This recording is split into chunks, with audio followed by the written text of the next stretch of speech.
Pernah kepikiran nggak apa sih yang sebenarnya menggerakkan pasar? Bukan berita utama, bukan drama politik, tapi sesuatu yang lebih fundamental. Hari ini kita bakal bongkar kekuatan tak terlihat itu, likuiditas global. Inilah aliran uang yang diam-diam nentuin nasib portofolio Anda. Kutipan ini intinya. Lupakan deh semua drama jangka pendek. Kalau mau benar-benar ngerti pasar, ya kita harus ikutin jejak uangnya. Yuk kita mulai bedah alirannya. Oke, kita mulai dari yang paling sering jadi sorotan. Amerika Serikat. Banyak banget yang mikir kalau The Fed itu satu-satunya dalang. Tapi, gimana kalau fokus kita ke AS ini malah bikin kita jadi buta sama gambaran yang jauh lebih besar? Emang sih, belakangan ini ada sedikit penurunan likuiditas, bikin orang agak cemas. Ini tuh gara-gara faktor teknis doang.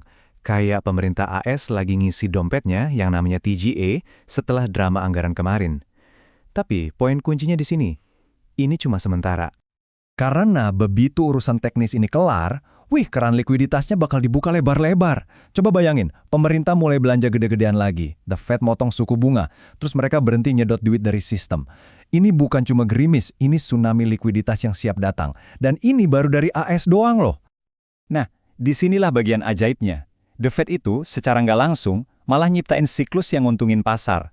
Jadi gini, setiap kali data ekonomi kelihatan agak loyo, itu justru jadi lampu hijau buat The Fed buat tetap longgar.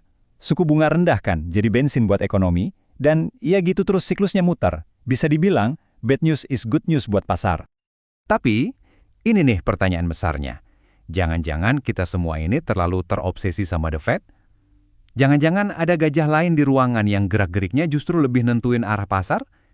Yuk kita geser pandangan kita ke belahan dunia lain. Nah, ini dia jantung pembahasannya. Lupakan dulu Washington, kita terbang ke Beijing. Soalnya, disinilah mesin likuiditas global yang sebenarnya lagi dipanasin. Coba deh ingat-ingat tahun 2017. Waktu itu The Fed lagi naikin suku bunga kan? Logikanya pasar harusnya anjlok. Tapi apa yang terjadi? Malah sebaliknya. Aset-aset berisiko kayak Bitcoin malah terbang. Rahasianya apa? Jawabannya Tiongkok. Bank sentral mereka, PBOC, lagi ngeguyur pasar pakai duit. Ini bukti nyata kalau The Fed itu bukan satu-satunya sheriff di kota ini. Oke, jadi apa sih strateginya Tiongkok ini? Mereka nyebutnya kode segalanya. Gampangnya, ini rencana 2 langkah yang pinter banget. Langkah pertama, turunin suku bunga, biar semua orang bisa napas, nggak kejepit utang, dan ini udah kejadian. Nah, sekarang kita masuk ke langkah kedua. PBOC, bank sentralnya, siap-siap buka keran duit dan ngegedein rajanya secara gila-gilaan. Segede apa sih kita ngomongin? Angkanya, wow, 8 triliun dolar. Biar kebayang, itu hampir setengah dari total ekonomi Amerika Serikat. Duit segede inilah yang bakal jadi bahan bakar utama buat pasar global ke depannya. Oke, kita tahu ada gelombang duit raksasa yang mau datang. Tapi pertanyaannya, gimana caranya duit dari bank sentral ini bisa nyampe ke pasar saham dan bikin nilai investasi kita naik? Yuk kita bedah mekanismenya. Kuncinya ada di konsep kelebihan likuiditas atau excess liquidity. Gini deh, bayangin ekonomi itu kayak tanaman yang butuh air buat tumbuh. Nah, semua uang ekstra yang disiram sama bank sentral di atas kebutuhan si tanaman itulah yang disebut kelebihan. Dan duit lebihan ini kan nggak mungkin diam aja ya kan? Duit ini harus cari rumah baru, cari tempat buat menghasilkan. Kemana perginya? Ya jelas, ke pasar keuangan. Duit ini ngebanjirin saham, obligasi, kripto, semua aset yang otomatis bakal ngedorong harganya ke atas. Dan ini bagian yang paling keren. Indikator ini tuh kayak punya kekuatan super, bisa ngintip masa depan. Sejarah nunjukin kalau perubahan likuiditas global ini biasanya mendahului pergerakan pasar saham sekitar 6 bulan. Ini tuh kayak kita dapat contekan tentang apa yang bakal terjadi setengah tahun dari sekarang. Jadi, setelah kita lihat drama di AS, kekuatan tersembunyi dari Tiongkok, dan cara kerja aliran uang ini, apa artinya semua ini buat kita para investor? Yuk kita simpulkan.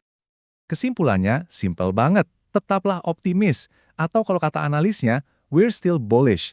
Meskipun pasar goyang-goyang dikit, gelombang likuiditas yang lagi dibangun ini terlalu gede buat dilawan.